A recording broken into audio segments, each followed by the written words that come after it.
I want to welcome everybody to the 2019 Town Information Meeting.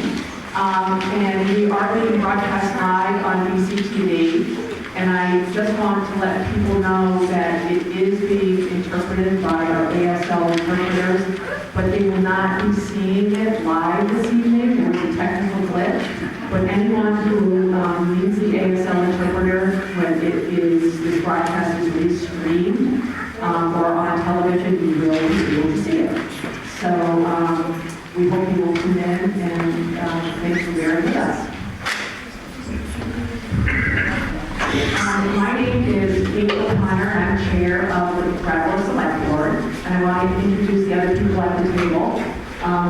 We have Tim Wessel, who is the clerk of the board, Randy Starr, who is the vice chair, Dave Scholes, who is a member. We also have Bob Fisher, who is our town attorney, and Peter Elwell, who is the town manager. Along the back is a lot of the department heads and other town staff, so I think we have anybody who works in town government pretty much here tonight. The purpose of tonight's meeting, and before I actually say that, is there anyone here who's first time town meeting rep? Oh yeah. Yeah.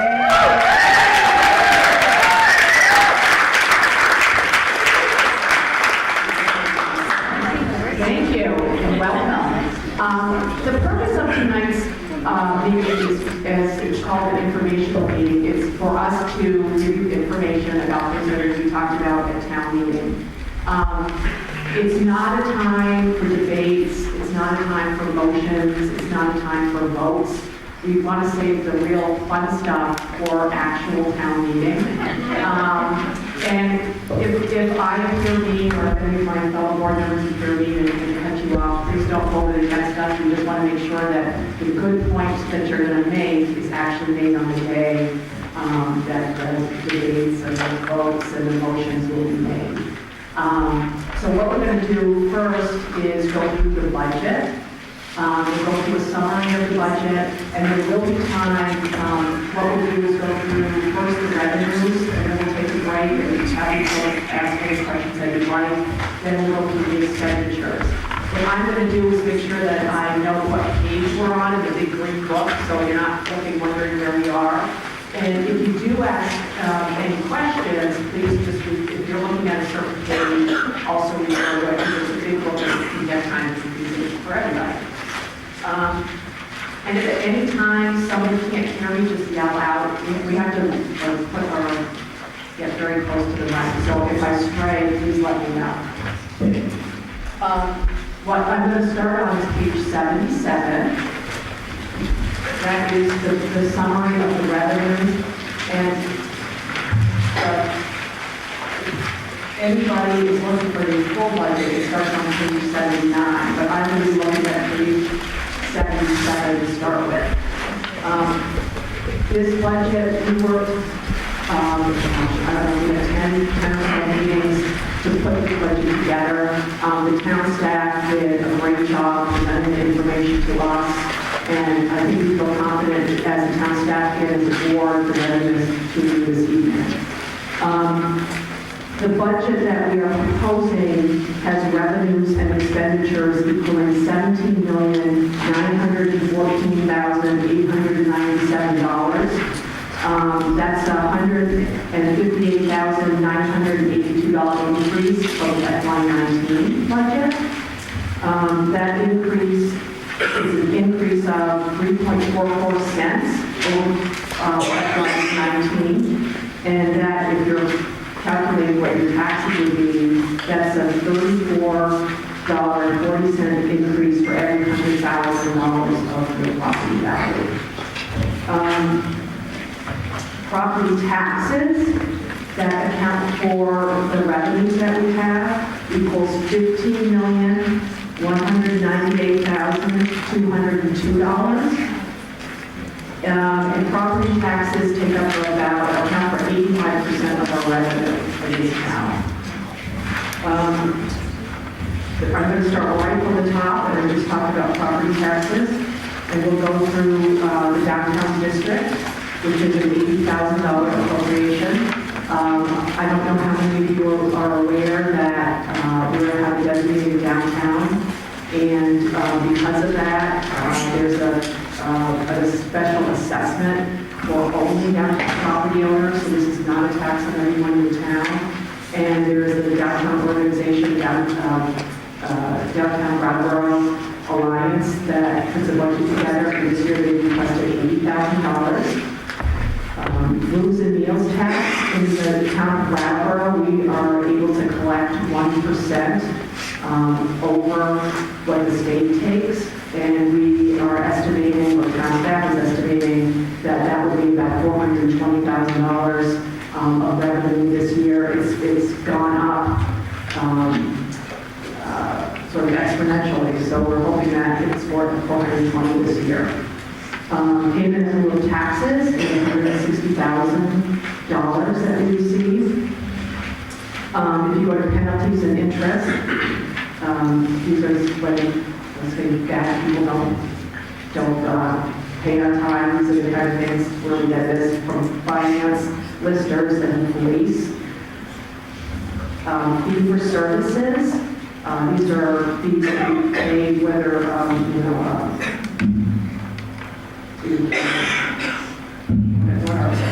licenses, kind of thing, when we go in and record things at the town clerk's office. So those are what they are. The one I want to point out is the fire, $83,000. It has an increase of $63,000. People are following where I am. This year, there was a proposal made to the select board by the town health officer, who is our assistant fire chief, to do a better job of inspecting apartment buildings in town. The ordinance has not passed yet, that'll be up to the next select board. But the income from this would be a $75 fee that would be assessed on each apartment building that the landlords, each apartment unit, I'm sorry, that would be assessed every 4 years on the landlord. The anticipated income from that is about just over 60,000. So that's why that number has gone up. And that number will go away, obviously, if the select board does not pass that ordinance. And we're going to get to the expenditures, and there's even an expenditure line for that too. So basically, it evens out, that's not coming from property taxes. The town manager corrected me, it's $56,250 of revenue that we anticipate from that. Police, Parks and Rec. Then we go to licenses and permits, which are pretty self-explanatory. $50,000 up finance, town clerks, $30,500. Planning is $50,000. Then we get to the others. Governmental, and I want to list what those are because everybody knows what are those. Governmental equals $395,000. 5,000 of that is railroad revenue sharing, which the town manager can tell us more about if you have a question. State road construction money is money we get from the state for our highways, is $230,000. And current use payment equals $160,000. So that's what makes up the $395,000 under the governmental line item. The fund balance, that is our surplus money. And this year we are proposing using $337,119 from our surplus. What we want to use it for is taking $295,000 of it and transferring it to our capital budget. And this is this number, the 295, is actually part of Article 13, where we outline where we want to use this 295. So this is going to be a separate article as well. 25,000 of that is replacing windows in the children's room at the library. They're very weak and we don't falling out the window. $100,000 of it is to do work on the pool, the swimming pool deck and the warming shelter of the Living Memorial Park. $170,000 is for a new dump truck for the Public Works Department. So that makes up the $295,000. The other $42,119 is actually Article 14, and that is the promotional money that's being asked for by the Chamber of Commerce and the Downtown Brattleboro Alliance. So those are the items that make up that $337,119 that we're asking to come out of the surplus. I'm going to have a surplus explanation that I think we're not going to get everybody off handed. But just so I don't know how many people know how we come up with the number that we use for our surplus. In the current surplus, there's $2,077,299. And there has been a guideline in our town that we keep 10% of our operating budget in the surplus funds, and that equals $1,791,849. So if you subtract the $1,791,849 from $2,077,299, you get $285,809. So that is what we use our 10% guideline. That's what we would use. Obviously, we are recommending $337,119. So we're going over that 10%.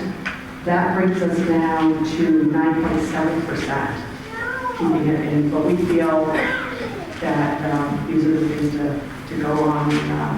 It's worth going below 9.7 and it's part of the 10%. If anybody has any questions about that, when we get to the question, please ask because it can get confusing. Transfers, you'll see it's $330,000. That's money that we're getting back into the general fund from the parking fund and the utility fund. What happens is there are expenses, administrative expenses, whether it's accounting, dispatch, legal services, that are actually done on behalf of the parking fund and on behalf of the utility fund. So those expenses are sort of billed back to the general fund, if that makes sense. So we're taking parking and utility fund money, putting it back into the general fund for services that general fund expenses that these two funds, if that makes sense to anybody. So that makes up the $330,000 in the transfer. Miscellaneous. I asked the town manager, what's miscellaneous? And he gave me some examples of what miscellaneous is. This and book replacement of books at the library, outfit reimbursement at the police department. From the reformer and rentals. Yeah. Bike registrations and Parks and Rec revenue, which people donating to the senior center. Oh yeah. And the largest one is investment income. If people remember last year, we took $5 million and moved it into a interest-bearing account, which has going well for us because FY19 we've got about $42,000 worth of interest this year. It's okay, keep going.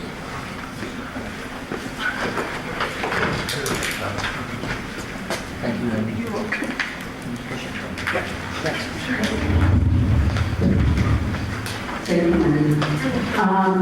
Investment income this year is $100,000. And as I was saying, last year we put $5 million into an interest-bearing account. We received $22,000 last year. This year it's estimated to be $100,000.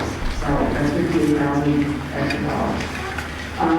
So again, our revenues total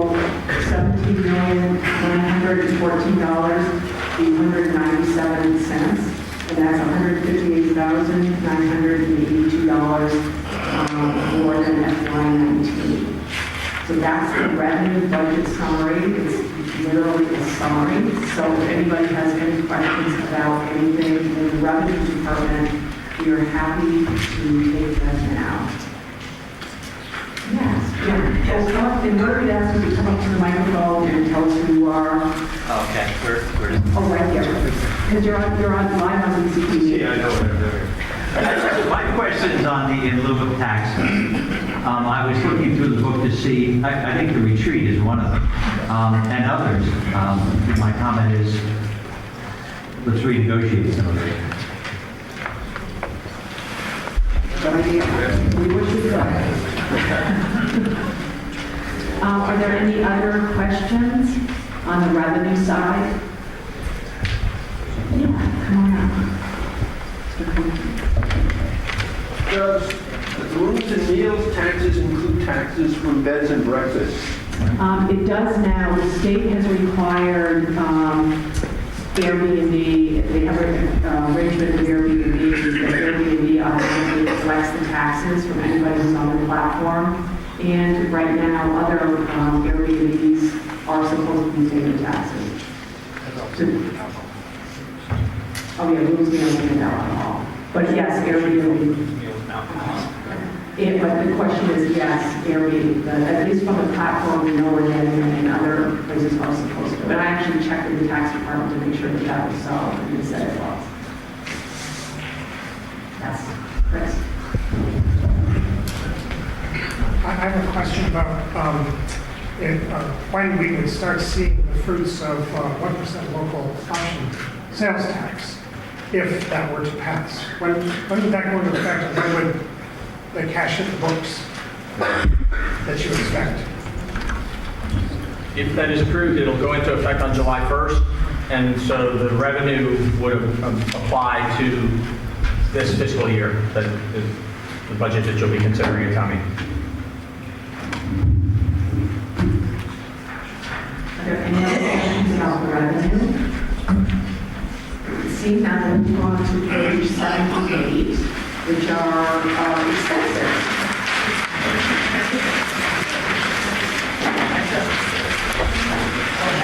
Actually, I go back to 77.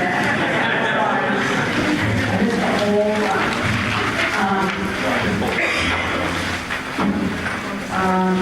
You'll see, we'll start with department salaries, and I won't go through all of them, but the one I want to point out to you is facility maintenance, and you'll see $137,997, which you've never seen before.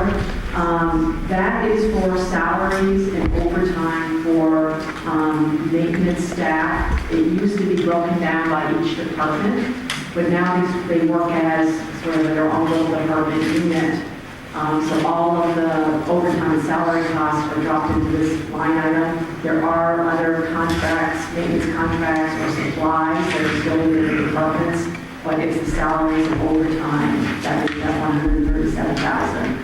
So in essence, that's not a new expenditure. It's just an expenditure that's come out of other budgets or other department budgets and brought into here. So that's really not an increase.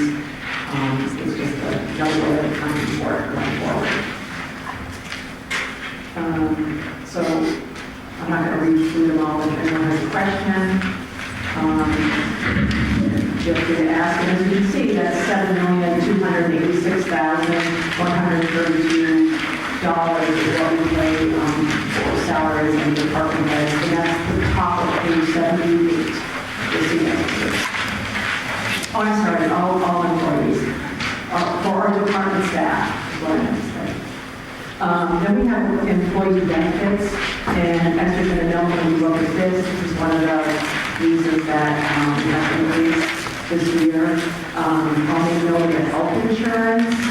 As you can see, it is up to $1,616,086. That's an increase from FY19 of $184,781. You can also see the HRA expense has gone up to $279,125. which is an increase of $46,565. And I'm sure there'll probably be a question about that and how the town manager address why that happened.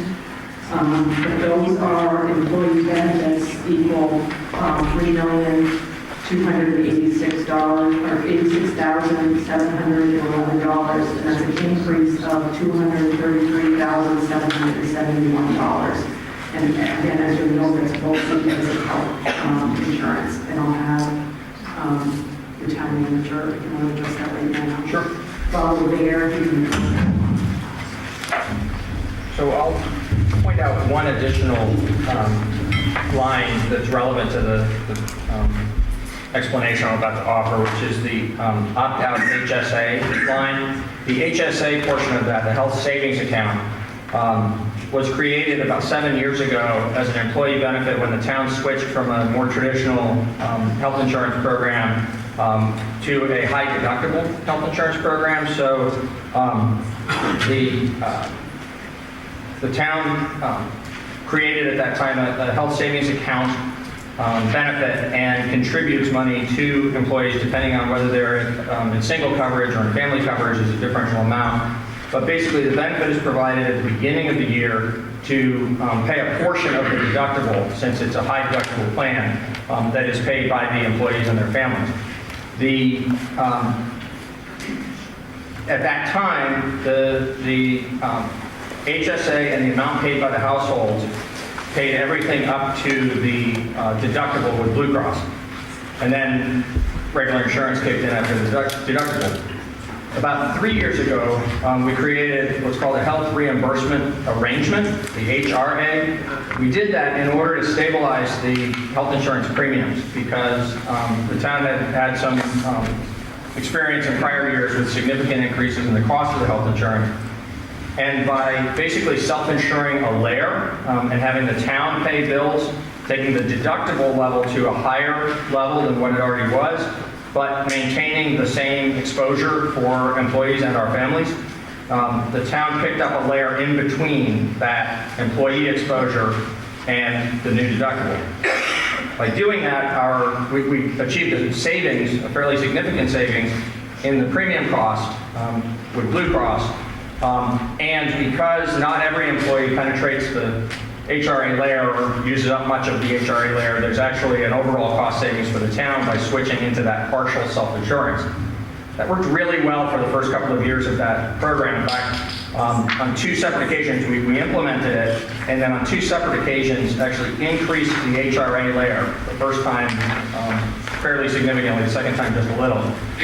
In order to maximize each year at the time of the renewal of the health insurance, we were looking at what would happen to the premiums if we took on a certain amount of additional risk, and we tried to find the sweet spot where we were not exposing the town to the potential that we might actually incur far greater expenses because of the self-insurance portion, but to bring down the premium as much as possible for Blue Cross coverage. This year, what we found, because of a variety of circumstances, the fact that we now have a mature HRA, we've kind of achieved the savings that's available by doing that partial self-insurance. And unless you have an insurance reserve that's very substantial, you can't really take on more risk than you can afford to handle in a particular fiscal year, and that's our circumstance. And so we've about maxed out what we can do with the HRA layer in terms of just prudent use of it. But also in looking at the various quotes that we got from Blue Cross for different levels of coverage, depending on how we might have changed the deductible again this year, there was really no more room with that HRA. But we weren't going to get additional benefit from Blue Cross for taking on additional risk, so there's no reason to take on additional risk. But the problem was that all of the different quotes we got from Blue Cross were extremely high. They're extremely high because we're a relatively small group in terms of a pooling of insurance risk. And this past year, we had some significant claims within the group. We had more claims than usual, and we had a handful of very serious claims of health issues and injuries that had to be addressed. And so the cumulative impact of that was the first quote from Blue Cross was an increase of more than 17%. We were actually able to work with Blue Cross and take on just a little bit more risk in the HRA to get the overall increase down to 12.9, but it's still a very high increase. This health insurance increase is the single most challenging aspect of the budget that we dealt with this year. So we're taking a fresh look at ways in which we might manage this as we go forward, and hopefully coming up with something that might be a creative solution, like when we implemented the HRA in the first instance 3 years ago. But for this year, we need to provide the benefit that's been promised, and it's an increase that is being driven primarily because we got much more value. The employees and our families this past year used the service to a greater degree than we do in a normal year, and so actuarially, we're having to pay a significant increase this year. Thank you. Next is department expenses, and again, I won't read through all of these, but these are expenses other than salaries that the departments incur. If anybody has any questions, we'll deeper down into that as well. Then you go to the next subject, which is general, which totals $612,854. The first one in that line is general services, and just to give you folks an example of what that means, there's a full list of what it is on page 85, but to give you an idea of what the general services are, it's select board salaries, which equals $17,000, conferences and other management expenses, which is $20,000, our town computer equipment and maintenance, which is $60,000, GSI mapping, which is $19,000, auditing, to our auditors is $20,000, and tax abatement is $15,000. But again, the full this is on page 85. And not people who want to say, what's the general? Next up is the municipal center, and that expense is $91,360. And that's on page 91, if anyone wants to look, but examples of what that is the fuel cost for the building is $25,960. The electric is $25,200. Money set aside for building repairs is $15,000. Maintenance supplies, $6,000, and maintenance contracts, $10,200. So it's basically expenses to maintain the municipal center. Next is debt and debt service, and that's $1,471,325. And that is payments that we make on the bonds that the town has taken out. And you'll see an increase of about $31,000 this year, and that is because of the first payment that we made on the aerial ladder truck that we purchased last year. Risk is $245,000, and there's an increase in $97,200. Risk includes property, liability, workers' comp insurance. And again, if anyone has any questions, or there's question time, the town manager can tell us about that. Next is the human services budget, and that's at $147,300. And the full list of human service agencies that the Human Services Committee is recommending is actually in Article 17. It is $1,300 more over the FY19 appropriation that we made. And for those of you who don't know, there is a town meeting representative human services committee that vets the applications that come in for people or nonprofit organizations in town that want to get some money. And so it's not a select board doesn't do this, it's members of the town meeting representatives that actually vet the applications and sort of the allocations. And you can see again that full list is Article 17, and they requested an increase of $1,300 this year. Auxiliary services are at $497,919. The full list of what that is on page 88, but I'll just read some of them for you. Street lights, $140,000. Civil defense, $2,500. Our local bus service, we paid a current $50,000. Ambulance service, the town pays Rescue Inc. $250,000. There's a new expenditure this year that's under auxiliary services, which is $5,000 to BCTV. That was a request made by BCTV. I don't know if you've all heard of Federal Communication Commission is thinking about their rulemaking process, which in essence will make it so that local stations like BCTV do not get the little tax that you always see in their Comcast bill. So BCTV asked us for an appropriation of $5,000 because if they don't get the money, they need to operate funds. So that is a new line item, a new line in the auxiliary services line item. The museum, we have $7,000 for the museum. We always give them that for maintenance that they need. The West River watershed, $1,000. That was approved last year by town meeting, so it's back in. Cleanup Day, $300. And the promotion and marketing for the Chamber of Commerce and the Downtown Brattleboro Alliance, which is also Article 14, with a $42,119. It's also under auxiliary services. So if you can see by the list that I just read, auxiliary services is pretty much a catch-all for something that doesn't fit anywhere else. Labor Regional Commission, $27,500. The town just added for the services that we do. Our county tax is $85,000. The downtown program is $80,000. And I talked about that when we were talking about the other side. That once again is the money from the special assessment that is assessed, special tax that is assessed on downtown property owners. So that's not, that does not come from the general population of property taxes. So that goes to the downtown Brattleboro Alliance, the downtown activities. Then we have to capital. We are proposing to use $1,295,000 for capital projects and equipment this year. The full list of what we want to do is actually on page 99.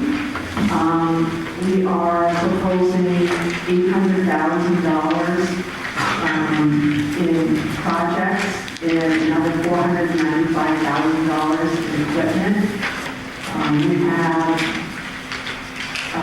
some trim work at the library, which is $55,000. The windows in the library, $25,000. Street paving, $300,000. Sidewalk repair and replacement is $70,000. The pool renovations, which I talked about, at $100,000. And then there's $250,000 for a Union Station down at the Amtrak station at the museum. There needs to be some ADA improvements down there that we have to make. The U.S. Justice Department is requesting that we make these improvements. So we put $250,000 in right now. That may not have to be expended by the town. There's some things going on with the Amtrak, so we don't know if that's a sure bet for us, so we need to put it in just because we have to do those improvements. We're really required to do that. So that adds up to $800,000 on capital projects. The $495,000 that we're proposing spending on vehicles includes 2 patrol vehicles for the police department. Guns and holsters at $35,000 for the police department. Ballistic vests for the police department at $12,000. Booking and fingerprint scanner for the police department at $25,000. For the Department of Public Works, a pickup truck at $46,500. A dump truck for Public Works at $170,000. For Parks and Rec, a pickup truck of $46,500. For Parks and Rec's zero-turn mower at $18,000. For the fire department, a $10,000 expenditure for our thermal imaging camera. And for general services, the computer hardware at $31,000. So that's $495,000 for the vehicles and equipment and $800,000 for the projects, which equals $1,295,000 proposing to use on capital expenses. We have to make a transfer to our solid waste budget of $510,000, and that's $40,000 more than last year. The reason we have to transfer general fund dollars into the solid waste fund is a good reason. People are composting and recycling more, which means we're not making as much bag revenue as we used to or we anticipate. So it's a good thing that we are lowering our bag usage. We're not throwing away, but it leaves a hole, obviously, in the solid waste budget, so we transfer from the general fund. All of that equals $17,914,897, which is an increase of $158,982. And as you see, the revenues and expenses balance out. So does anyone have any questions about the expenses? Yes. I think Mr. Kirk will answer. Footnote this week. Pages 77 and 78, just a quick question. I see the income on 77 for the planning department is down 7%, which suggests fewer building permits, less work there. But on the next page, we see that the planning department's expenses have doubled. So these two things seem counterintuitive. There's actually a really good explanation for it, and I'll let the town manager explain it. If you look at the planning department's line item on the bottom of page 77 under salaries, it's a reduction of $42,792, or 21% of the salaries being reduced. And then the point you made is quite right, that the department expense line item for planning is increasing by $23,200, which is doubling. What we've done there is reduced a 4-person staff to 3, and we're going to contract for some of the services that have been provided by that 4th position, but it's overall a net savings to the town to accomplish the same work that needs to be done. Does that make sense? My name is Kurt Dice, in District 2. I hope we don't have to read every item in the budget because there's little time for all the other things, all the other articles which are to be considered. And I particularly am interested in the self-governance. I'd like to hear from Peter about that, about the self-governance pilot program. And I think a lot of people are very interested in that and in the significance of the null and void school budget being on our agenda. So I'd love to hear about that from David or from Andy. We're in trouble.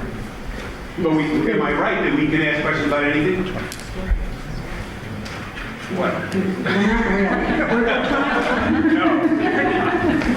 We're trying to keep it, and David can tell you there is an informational meeting on them. Yeah, 2 weeks, I think, the week of the 20th, here on the 20th. No, actually, we're going to be in Green Street.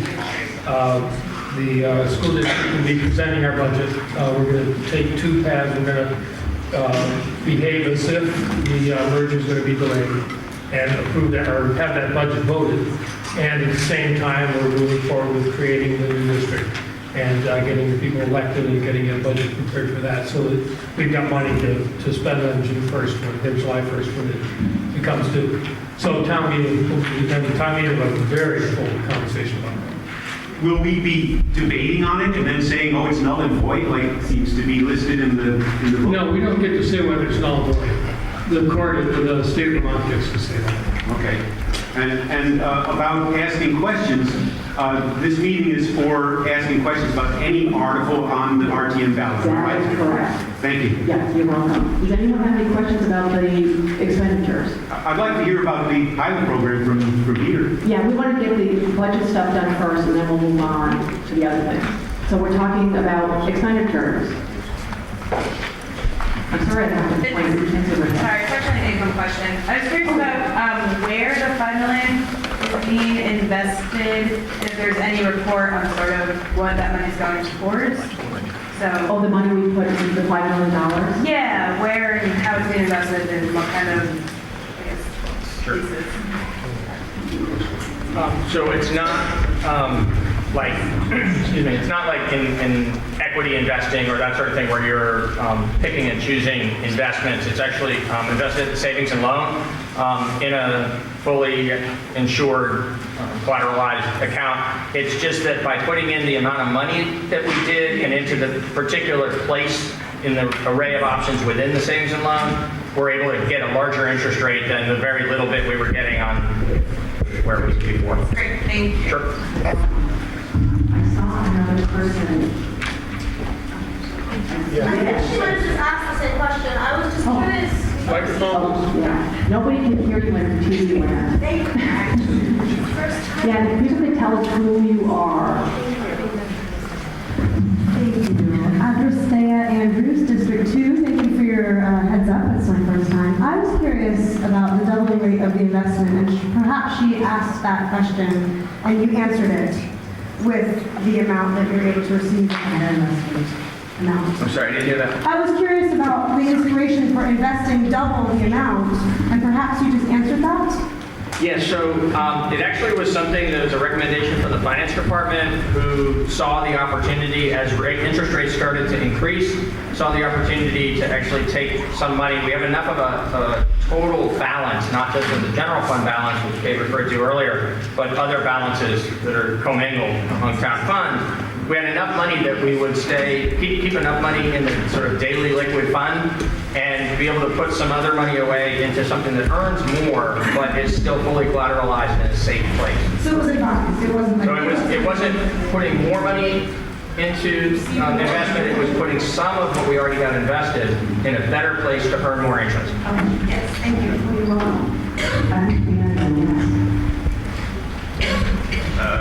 Daniel Quick, District 2. It's a kind of fanciful question, I guess, in a way. You know, I'm thinking about like creative solutions to our health insurance issues, and I was curious about like whether group size affects rate, and whether there are like creative solutions to increasing group size, like banding together with other towns in the state, or a Brattleboro group where all the residents of Brattleboro. You know what? That's a really good question for the next select board. I'll ask you that.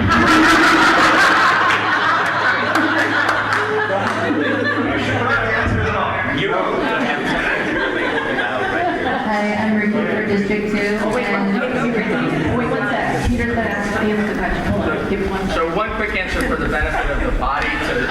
Within the work that we're doing, we are working with a representative from Richard's group to actually get some expert advice about things we wouldn't otherwise know about. And that topic of, is it possible to pool with others has come up. Right now, it's not the front burner option, but we're looking at multiple options, and we will exhaust that one more fully before we make a recommendation to the board. What is the name of the insurance group used for the risk insurance? For that, we actually are in a larger pool together with the other municipalities of the state. It's an organization called PASSIVE, the Property and Casualty Intermunicipal Fund, and it's provided by the Vermont League of Cities and Towns to provide a pooling of risk among Vermont's municipalities. And so I would appreciate the civil defense budget not being included in auxiliary services, but to have its own itemized account. What is the over $100,000 mentioned being used for in civil defense? Civil defense. No, civil defense is $2,500. It's under auxiliary services, page 88.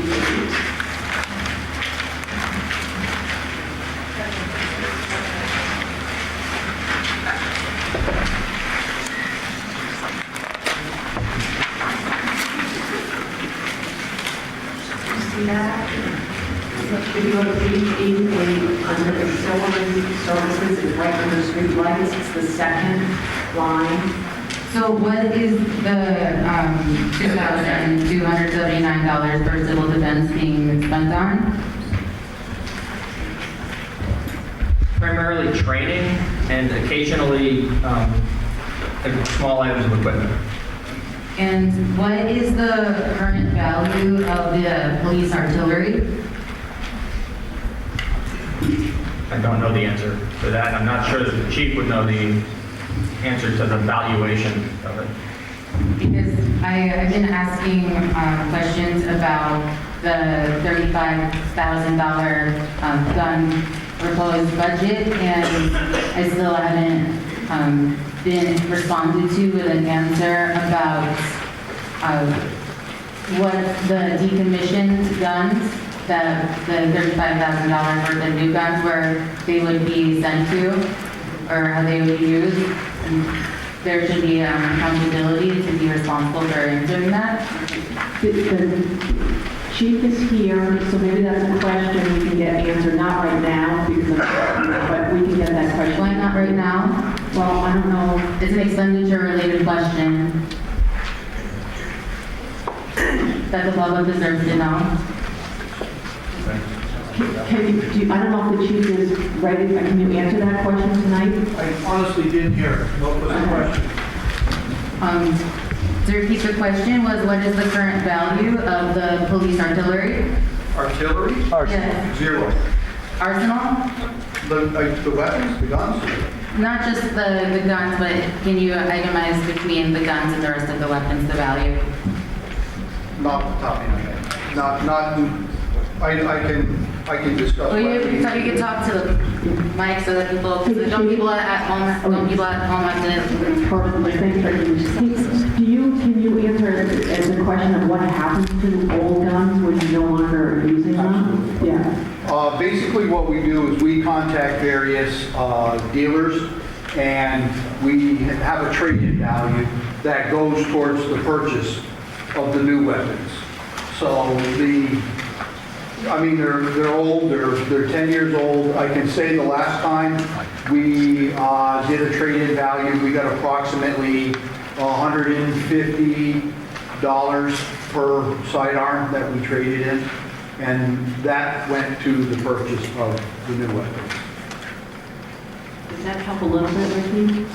Because one of the notes I had seen earlier was that the quote for $35,000 was for 35 new guns, so that would be $1,000 a gun. So if you're saying that you're doing a trade-in with dealers for $150 for the old guns that you're putting towards the $1,000 for the new guns.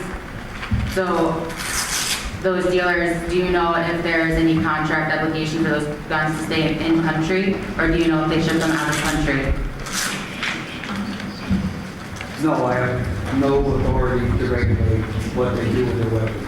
They are licensed special arms dealers, so they fall under federal regulations. And I don't want us to get too off topic about the budget item. Well, this is very on point and on topic.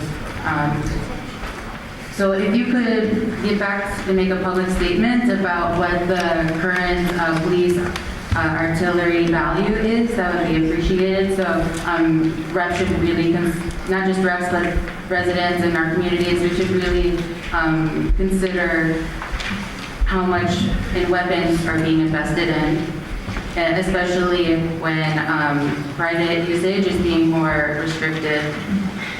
private gun ownership is being more restricted, so why isn't federal gun ownership also being not as restricted? That seems an equal power.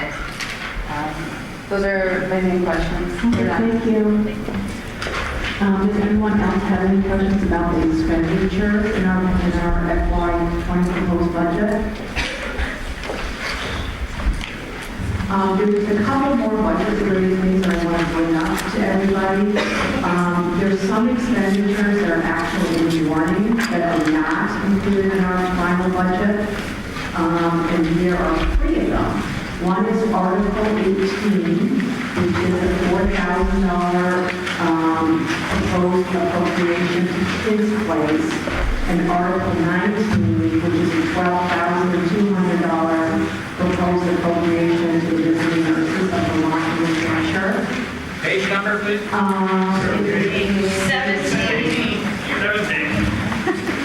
Page 7. Or 8, I'm sorry. 18 and 19.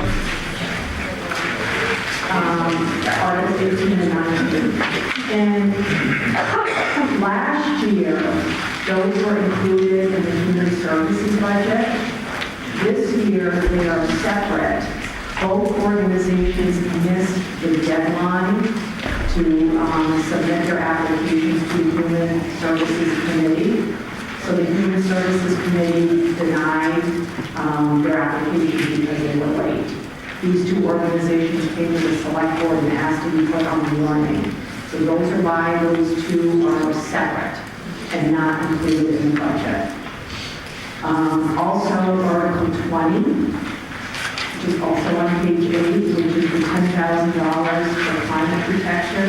That is not in the budget, but it is a separate article, and that's how it's included, Right, yeah, it's been always been a separate article, but it's also been included in the budget for this year. So those are 3 expenditure items that do not appear in the budget that we will go over with 2 of these articles. There are also 2 separate articles that are not in the budget but have no impact on property taxes. The first one is Article 22, which is on page 8, and that is the SEVEDS, which is Southeastern Vermont Economic Development Strategies, who have been asked to be put on the town warning. And we're making a recommendation of giving them $25,000. That money does not come from property taxes or from the general fund. It comes from the town's revolving loan fund, which is program income that we receive from community development block grants, money that comes from the state, and we loan to either housing or economic development projects, where the money is paid back and get to keep it in our revolving loan fund. So we're recommending $25,000 for the SEVEDS for that. But again, it has no impact on the property taxes. The second is Article 10 on page 7. And this is the closing out of the police fire facilities fund. As you all know, we borrowed some money to make the new police and fire stations. There is some money left in the bond, and there are some recommendations in Article 10 on how to spend the rest of the money and how to close out that bond. Again, that has no impact on the property taxes because that is money that we have borrowed and is sitting there waiting for us to spend if the town meeting chooses to. So those are 2 things that are separate articles, but are not in the budget and have no impact on the property taxes. So I don't know if anybody has any questions about any of those. Oscar.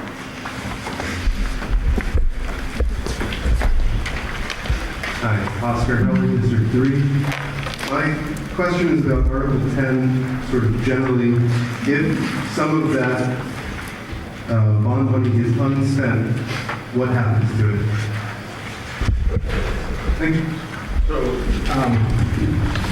If there are funds that remain unspent and the body does not authorize the final piece of our recommendation under that item, which is to transfer the balance of that fund over into the capital fund, so that in future years, select boards can recommend and representative town meeting can decide on other capital investments, either projects or equipment to spend those funds on.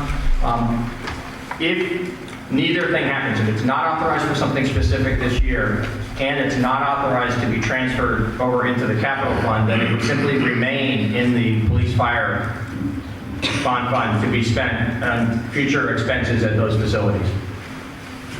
So quick follow-up question. So hypothetically, for example, if the $150,000 was not spent on the carport, it could go into the town capital fund and be used for other projects? That's correct.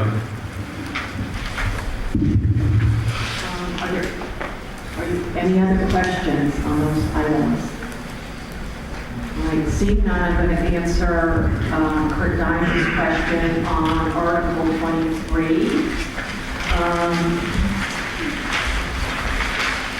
And it's to see if the legislature, or the town of Vermont Select Board is expressing support for the Vermont cities and towns and state, proposal of the state legislature to create a limited self-governance pilot program. What that is all about, and I have to give Dave Gartenstein, our former select board chair, credit for pushing us on the regional hub issue. We've had many discussions about how can the town of Brattleboro raise more revenue.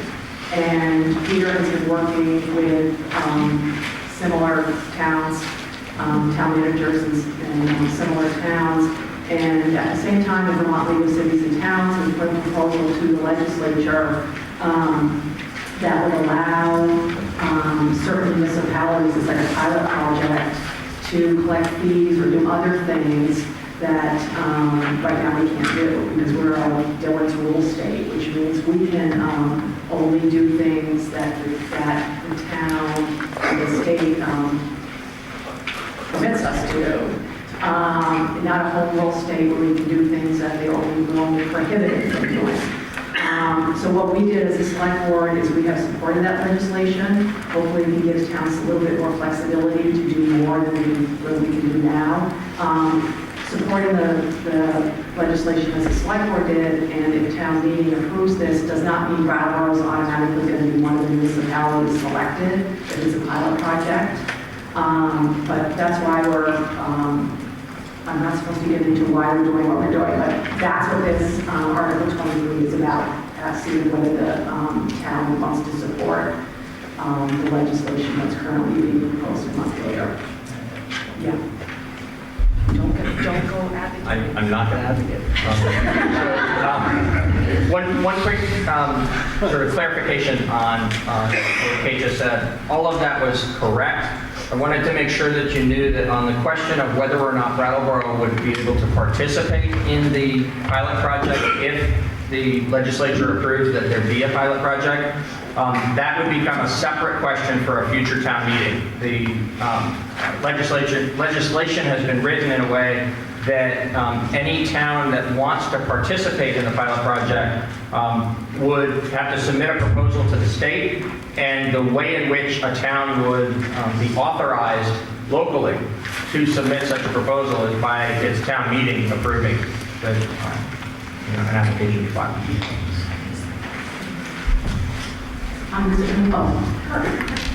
Peter, is the self-governance which may be conferred on us limited only to matters of taxation? Well, the bill is still being worked on. It's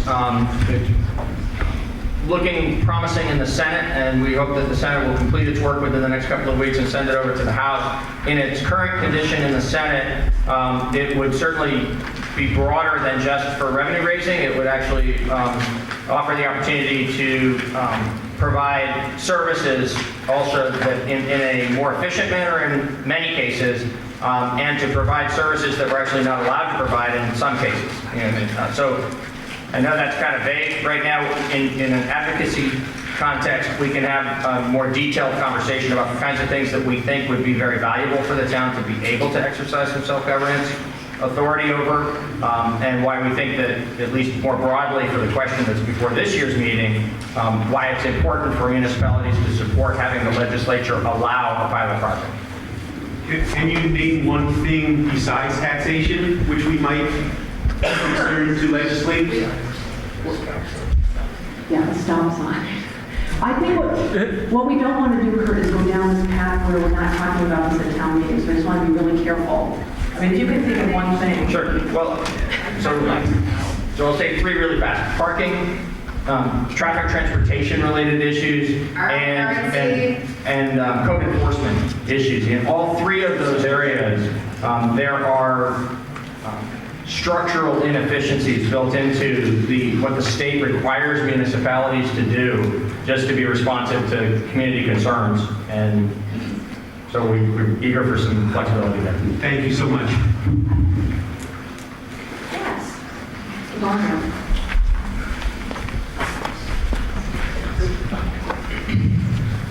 Ryan Barber, District 1, it occurs to me that we're going to have a whole bunch of state reps around here on town meeting day.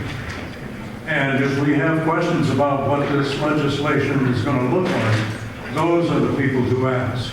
Thank you. Yeah, and they're town reps. Some of them are town meeting reps that will be here. Yep. And they are, the town manager just told me to respond to the legislation, so good point. Yeah. I saw another hand somewhere, yeah.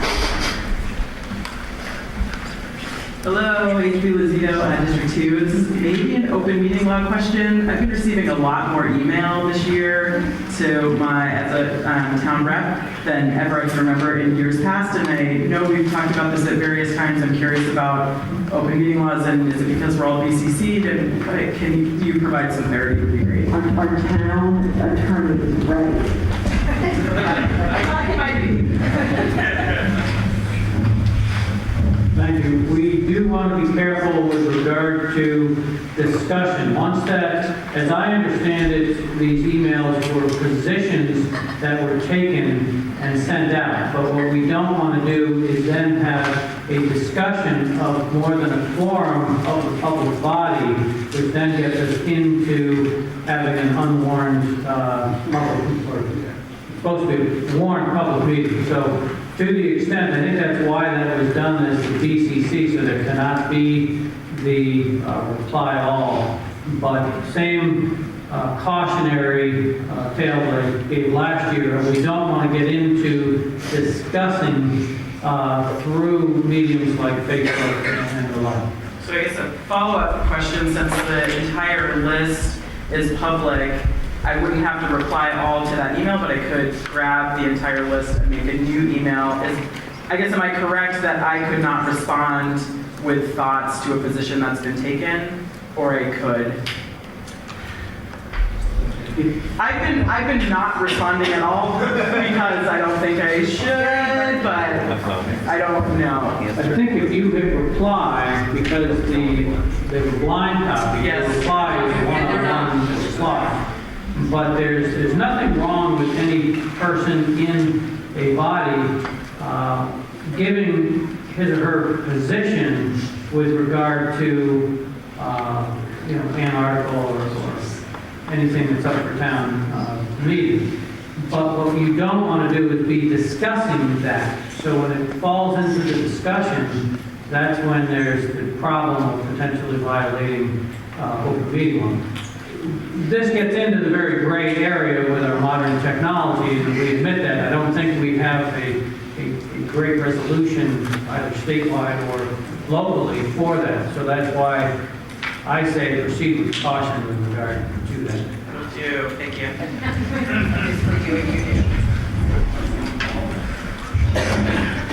The rule we have on the select board is do not reply all.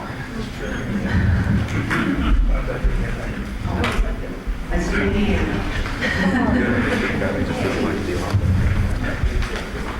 Yeah, Bob Abraham, District 1. Just to clarify, there's been a non-BCC sort of email. I've got like 4 or 5 of them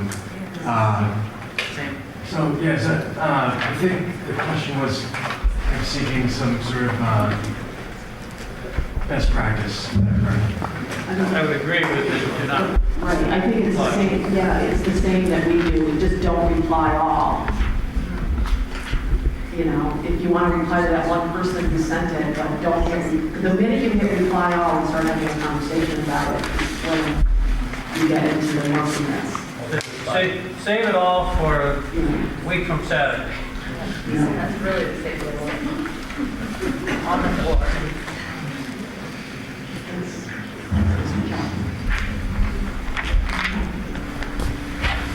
Just to verify myself, it's Chris Chapman. On the matter of the 1% sales tax, can you help me understand, if it passes and we start collecting a tax, what happens to that money when it comes in? We haven't budgeted for it. We, I say, the select board hasn't budgeted for it. So then what happens? Is it money that's just not spent this year and then spent or budgeted next year? Or, well, if you could just walk us through what happens with that revenue and when it happens. It'd be helpful to clarify. Sure. That item will be addressed by representative town meeting prior to when you address the budget article.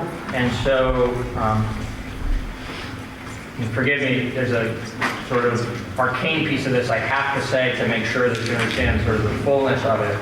But first I'm going to oversimplify and say you'll be able to take into account the decision that you've made regarding the 1% local option tax when you're making a decision about the FY20 budget.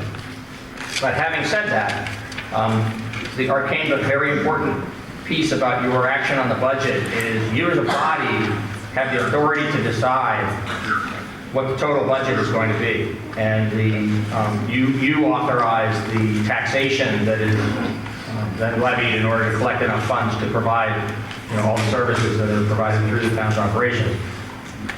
You don't have the authority under state law to specifically say, if you change a budget that's been proposed to you, you don't have the ability to say, we're going to increase it by X for a specific purpose or decrease it by Y for a specific purpose.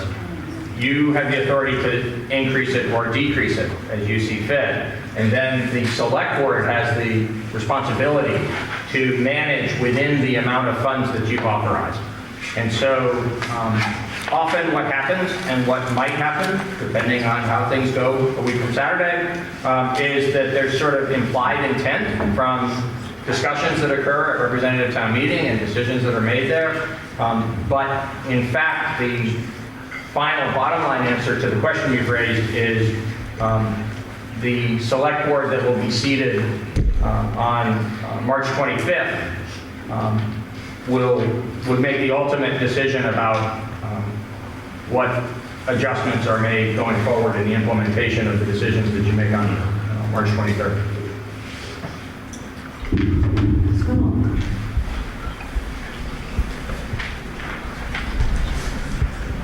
Stuart Agavi, District 3. I'm enormously impressed by a 25-year capital plan.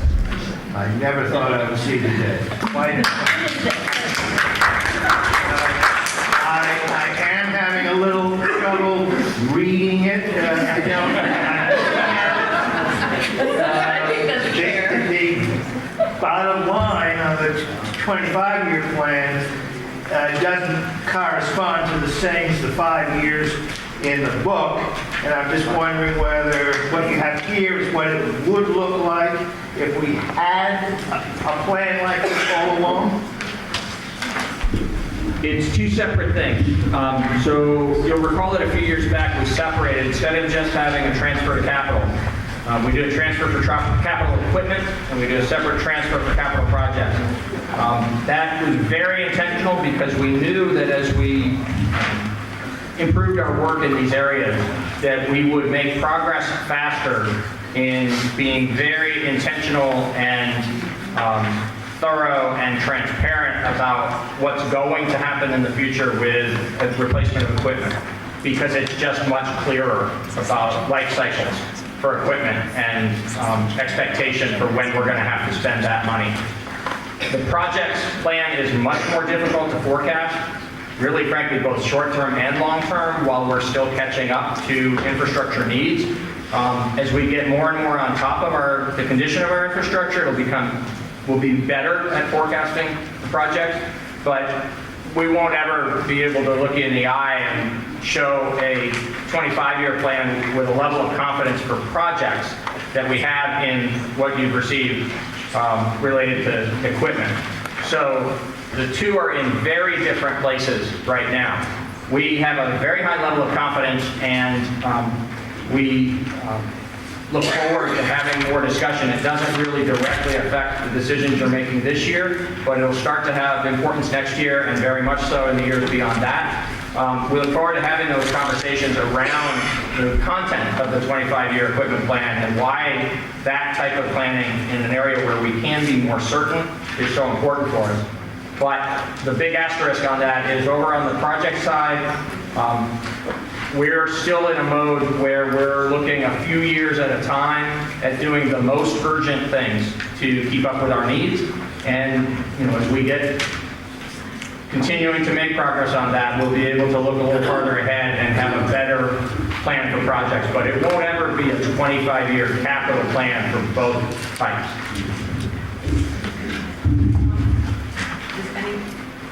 Does anyone else have any questions about anything else on the town meeting warrant? Yeah.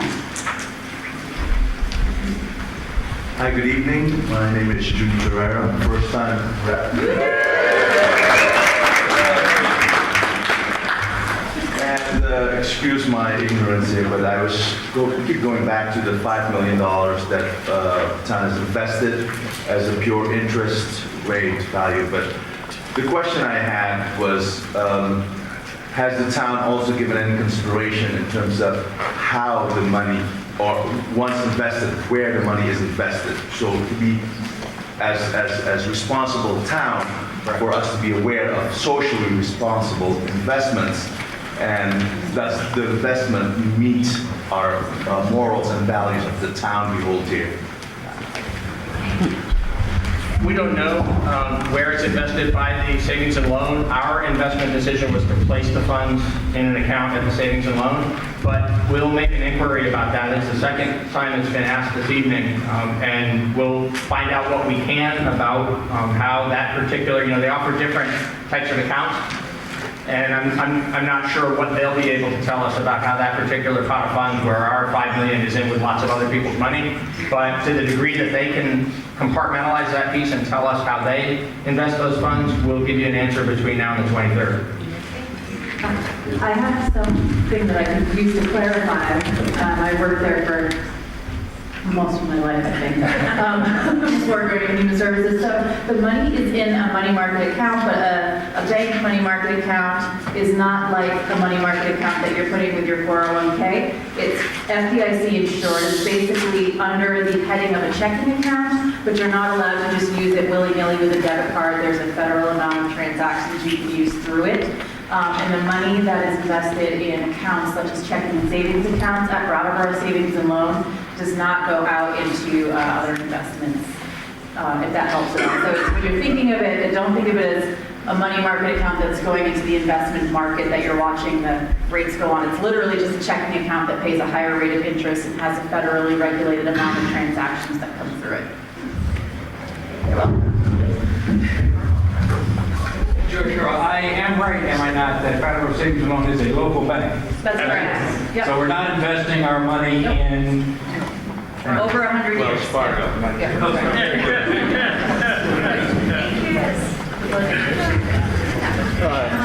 Andy Teams, District 2. And you're a new town rep. I'm also a new town rep.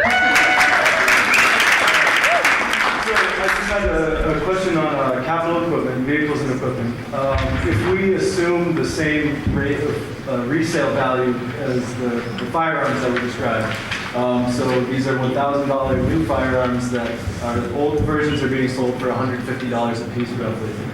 One, is there, for all of this equipment, is there someone in charge of resale that could maximize the value that we're getting? I mean, 10% resale value seems,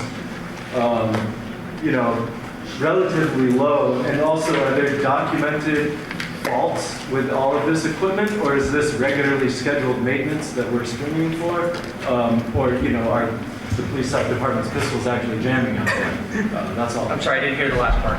I'm wondering if there are documented issues with the equipment that's being considered to be replaced.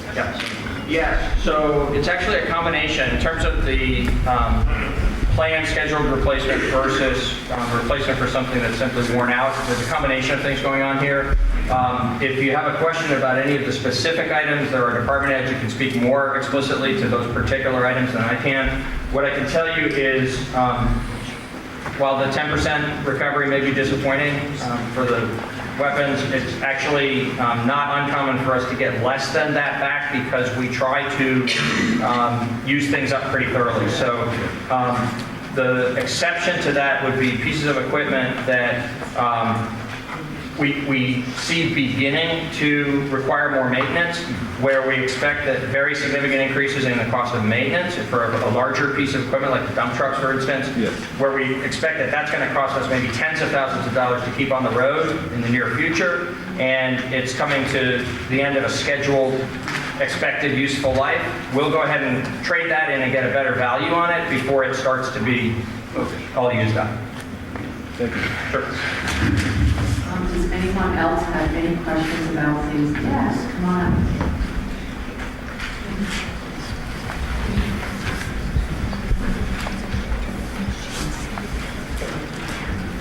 Thank you. Andrews, District 2. I have a question regarding the climate change. I thought this was a place to address it.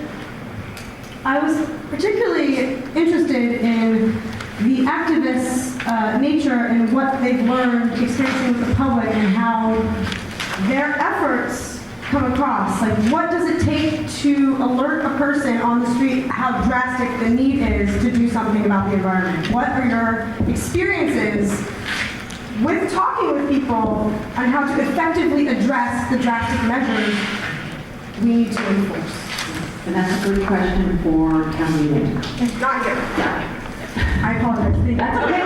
Now they're on. Yeah, now they're on notice. I'm residing in District 2, and what is a price quote for an alternative to road salt that is currently being used? I know that $100,000 or over that is being spent on the road salt being used now, and that is an environmental hazard, and also by environmental, also our dogs are being covered in it, and that's toxic when they lick it off. So Steve Barrett is here and could speak to the details of this better than I can. I can tell you that in general, there's actually a variety of different products that are all under the heading of salt and all purchased from that line item. And different materials are used for different types of storms. And there's been a lot of advancements in recent years because of environmental laws that we have to comply with, as well as just best practices. There are, for road crews, whether it's state road crews or municipal road crews, all across the country in areas where we get snowy and icy winters, significant advancements in materials that can be used. I'm not going to suggest that they are harmless, but why not? Why doesn't just really use harmless? What I am going to suggest is that there's a lot of mindfulness being paid to using materials that are not excessive for the purpose, particularly given the type of storm we're having. So, for instance, unfortunately, we're using more salt and less sand in a winter like we're having this year with a lot of ice than we would be in a winter where we have a lot of snow and less ice. If you'd like to go deeper into the topic, I'm going to need to defer to Steve. Who is Steve? He's the Public Works Director. He was right behind you. Right. Are you gonna come on the seat?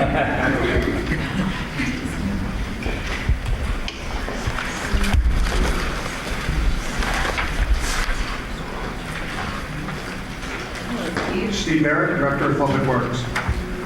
Over the years, we have actually reduced the amount of salt that the town of Brattleboro uses. We have a calibration system to ensure that we're not using X number of pounds per mile lane. That's how they measure salt. We use much less than what is recommended. The other thing is we have experimented with alcohol. There's actually a brine that's used from the breweries that we've added with salt to decrease the amount of salt that's used, but actually to use in alcohol. So there are different things in the toolbox, but that all comes down to a cost. We're conscientious about the environment, but those are some of the things that we've tried. Okay, so Steve, so you're saying you make the budget for the salt, right? Each year, I make a recommendation for the budget, and then it's passed by this body. Can you offer a budget that is non-toxic? I know you can, but will you commit to that? That can be into consideration for next year's budget. This budget's already drafted, Ricky. That's what we're looking at. Will you for next year? We'll do his best. I'm sure the town will investigate alternatives versus salt, and you can look at that next year, sure. See, I want non-toxic to not be an alternative, but then make the only choice. Thank you. Does anyone else have any questions about any articles on the warrant?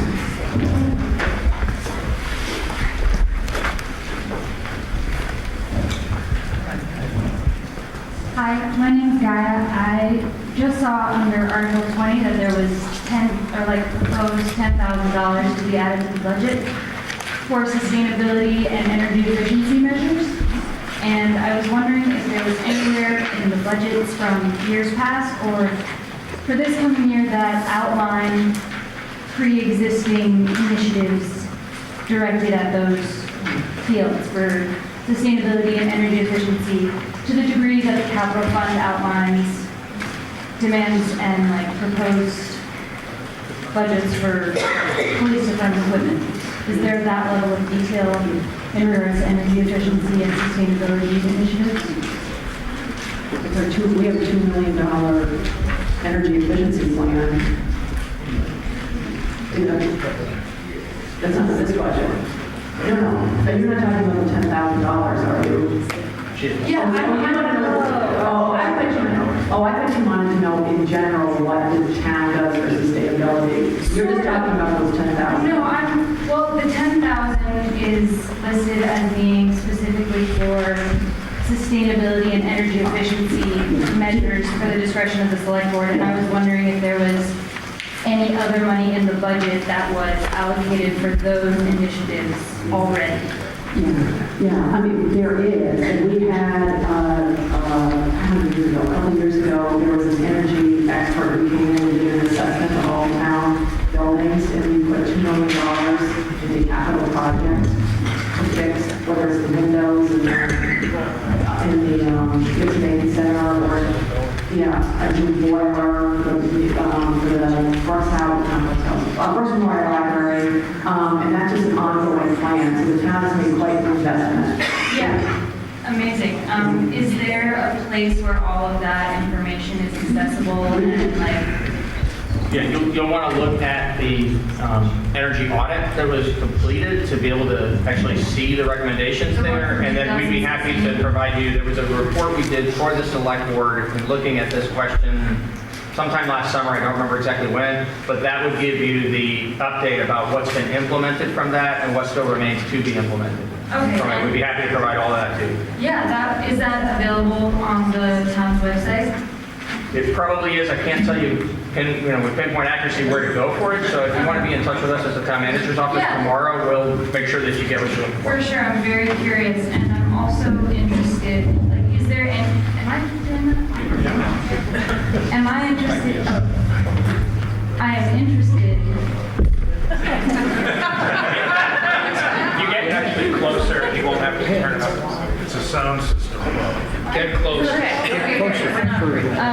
Is there anywhere in the budget for this year that outlines money that will be specifically put towards those kinds of initiatives?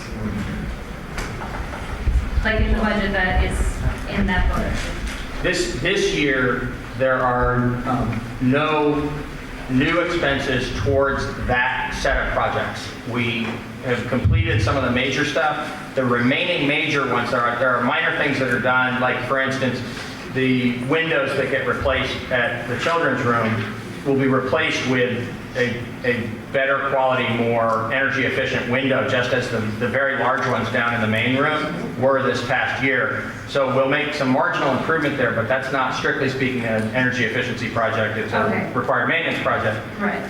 The remaining very large opportunities from the recommendations in the energy audit are at facilities where we expect to be making very significant capital improvements in the foreseeable future. And so we have deferred implementing the energy efficiency pieces there, expecting to include those instead in a larger project that will upgrade those facilities. And we can again go over the details of that in looking at what was originally recommended 3 years ago and what progress has been made and which projects have been identified as those to be completed, in the future as opposed to in this budget. Or That's great to hear. I was just the wording of the article and the specific amount of $10,000 for sustainability and energy efficiency initiatives that really stuck out to me. And I was curious to see like the total number that the town was devoting to those kinds of initiatives, given their importance. So I'd like to actually speak to the 10,000, and what I'm about to say is going to be really old news to lots of folks in the room, but for the new members or anybody else who hasn't followed this, the $10,000 is really something quite different from the town's overall investment in being smarter about climate issues and more energy efficient in our buildings.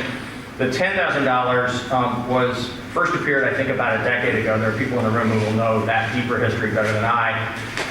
As an action of town meeting to support the Energy Committee's work, by having there be some money available for the energy coordinator, who was a volunteer, to have a small stipend and some money that was available to do some outreach into the community and some other types of things with. So over the years, there were year after year, there was $10,000 as an article on this warning for this body to consider whether or not to keep investing in that work.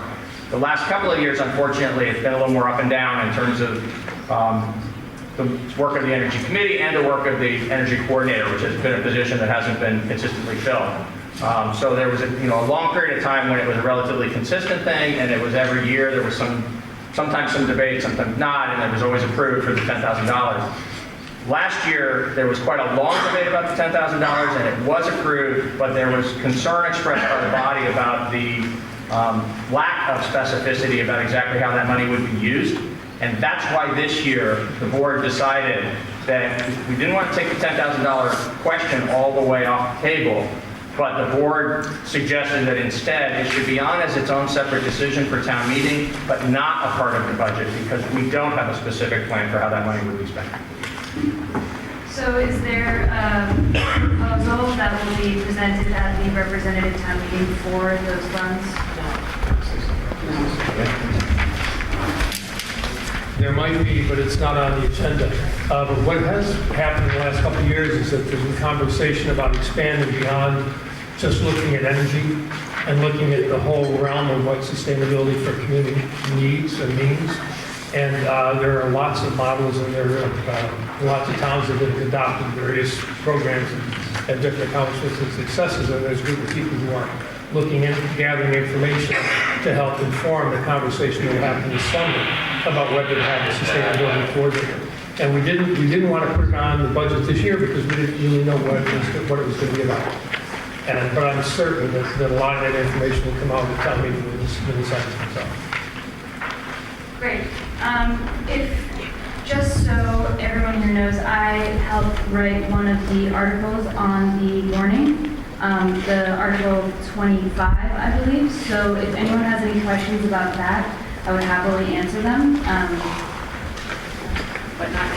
No, they're about the article, and it wouldn't be any advocacy, it would just be purely to answer any questions. Does anyone else have any questions about it? Yes,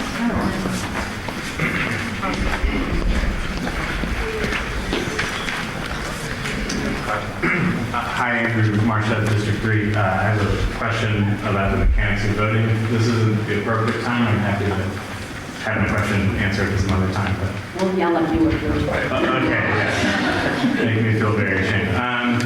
So I hear a lot of questions and possibly some strong concerns about aspects of the budget. And I guess I just wanted to confirm or deny an impression that I had that the articles we're voting on them up or down, right? We're not, okay. So amendments are possible? Oh, yes. Good to know. It will be robust. And will we get a tutorial on how to do that? We have, I can remind everybody right now that town meeting is Saturday, March 23rd. We actually begin at 8:30, but there's a tutorial on town meeting starting at 8 a.m. And town meeting this year is at the UHS auditorium, gym, I'm sorry. We usually do it at the multi-purpose room, but this year it's going to be at the high school gym. So if you get there at 8, and we have a moderator, who's Lauren Crisp, I know who's here, and so Gil will actually have somebody, it won't be us, it'll be somebody else who moderates the discussion and keeps it on track, and people are patient. We don't get yelled at too much.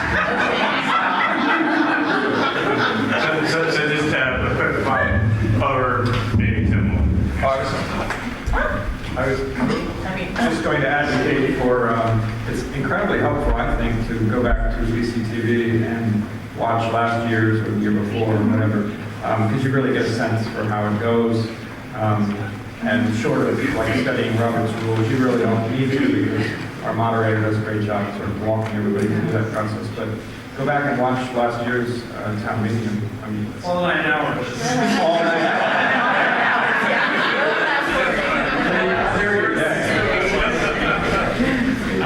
Just one follow-up question. That's all right.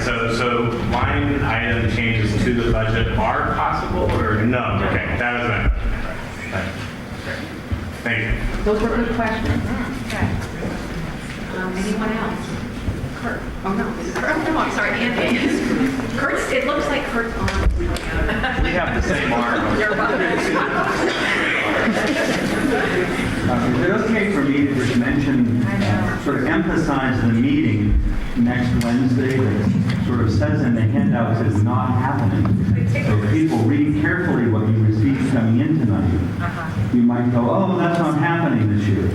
And for new people, and it took me a while to wrap my brain around this, and we changed it a few years ago. If you were elected at the election on March 5th, you do not get sworn in until after this representative town meeting. So we have new members who will be joining the select board, new members joining the school board. But we're not on the board yet, okay? But next, the situation with the schools, if you're paying attention, is changing. The Senate is taking it up this week. And next meeting, there will be an information meeting. It was voted on by the town school board last week or a week ago to hold that meeting, which had been not on the schedule, but it will be held. And it was a headline in the paper that a budget has been prepared. I believe Mr. Scholes mentioned a kind of two-track approach. So that'll be a really good opportunity to try to clarify what's going on right now and the challenges facing us with regard to that. So I just wanted to say that and make an appeal for people to come to Green Street School. I can't remember, the meeting starts at what time, David? Good question. I believe 5 o'clock. But I'm not sure. We have 6:30. 6:30. It's 6:30 p.m. a week from tonight at Green Street School. Hillary's got it. So caucuses start at 6 p.m. The meeting starts at 6:30 at the gym, Green Street School. Barb Nowakowski is I believe this morning mailed out notices to all town meeting members, letting you know the change and that does exist, because the information that I mailed out said that meeting was not happening, and that's changed since. So you should all be getting a notice in the mail in the next few days. Thank you. Interestingly, the school board hasn't received that notice yet. If you want, I highly save me an email and save yourself reading one. The Finance Committee prepared a report about the town school budget, and in there is a pretty good, very good description of what's going on, why it's going on, and what the various moving parts are. And we'll do a lot more of that on Wednesday night, but if you read that, you'll come in well prepared for the conversation. Where do we find that, David? You all received that with your town report. The Finance Committee's recommendation, there's 3 separate Finance Committee reports, and they're all in the town report. They're not part of the town report, they were handed out with the town report. It's also available on the town website in the finance section. I must admit, I'm a bit alarmed at the manner in which you, Madam Chairwoman, have seemed to try to divert attention from people who want to discuss the environmental issues.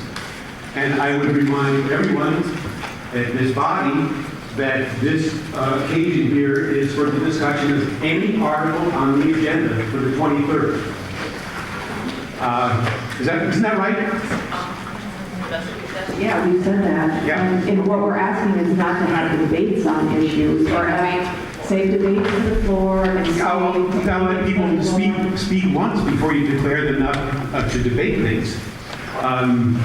There was a question earlier, you dismissed it and told the lady this wasn't the right place. So I have a question for Mr. Eames, who is the new rep. If he anticipates is it proper to ask a question to him? Well, Is it, if Mr. Eames expects that the resolution as written, what effect you expect it might have on the budget? What resolution are you talking about? Article number 25, What I would ask, if this body wants to overrule me, I would just ask that it's not an answer that is advocating for a position. Factually. We're trying not to get into that, we're trying to save it for the town meeting. If you're advising me not to respond, I have no choice but to respect that. No, I mean, if you have a definite number or not number, the question was, do you know how much of an impact it will have on the budget? I'm sorry, Kurt, at this time I don't have that exact number, but I expect it will affect town finances in some Could you measure. speak up? I can't hear you in the back. Could you use the microphone? I'm really hard of hearing back here. Thank you. Sure, Andy Eames, District 2, and I'm a proponent of the article that Kurt mentioned. I don't know the exact numbers, but I expect there will be some financial rewards available to the town via implementation of common sense actions that we can all take in whether town offices or our own homes to conserve energy. Furthermore, it seems like the study that was done and the changes that are being made to town buildings and offices are well and good and in the right vein of, we're on the right track, but essentially there are a litany of smaller changes that can be done by each and every one of us ourselves that come far before water pipes and windows, common sense things, and I think that's what Kurt is getting at. But the town has an opportunity to gain a lot through keeping our eyes open to this amendment. Thank you. Thank you so much. Hi, I'm Review Daddy from 62, and I am curious because there have been no financial records listed on the town website regarding the public funds trustees about how their money is being spent, or how the public funds are being spent. Why is it that they are using the private Edwards Bank instead of the Brattleboro Savings and Loans, where the rest of the community money is being exchanged and saved there, and what the interest rate different options are. What did Edward Jones offer them for their accounts, versus what Brattleboro Savings and Loans offer? That is not item for tonight's meeting, but the trustees of the public funds is going to be having a meeting soon. We don't know what that date is, but they are going to have a meeting. Will it be put on the town calendar? Yes, as soon as it's firmly scheduled. I don't know if it's been firmly scheduled or just tentatively scheduled, but when it's firmly scheduled, it'll be on the town calendar. And just a quick FYI to everybody for context, because it's not part of what's being discussed tonight or on the 23rd, but the trustees of public funds are responsible for the oversight of funds that have been donated to the town.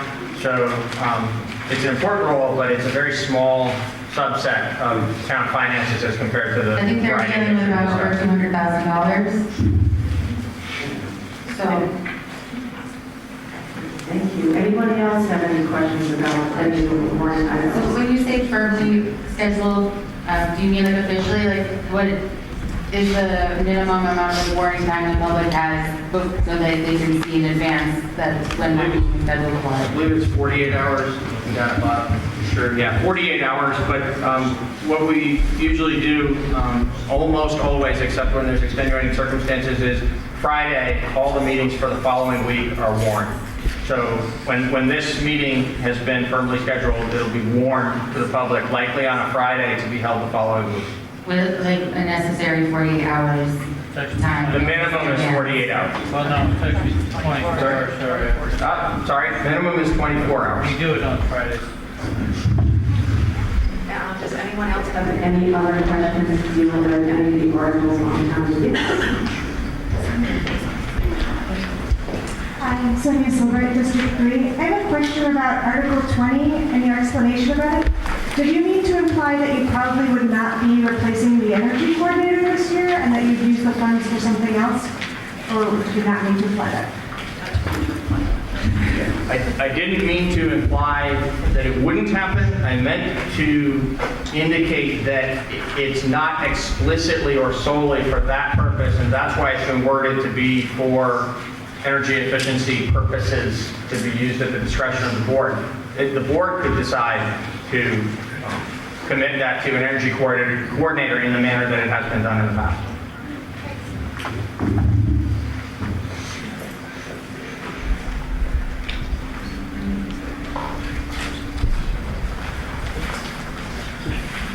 Thank you.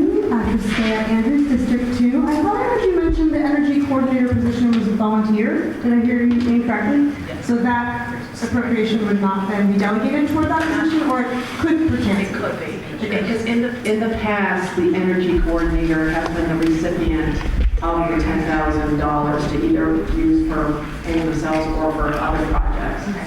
So when you said volunteer, that's just at the status now? That is correct. And that's to be further determined by the select board's discussion? Correct. And that person is... That's right. Thank you. Does anyone else have any questions about anything that's on the town meeting warrant? And before everybody leaves, I just want to do one more reminder of the school meeting on March 20th.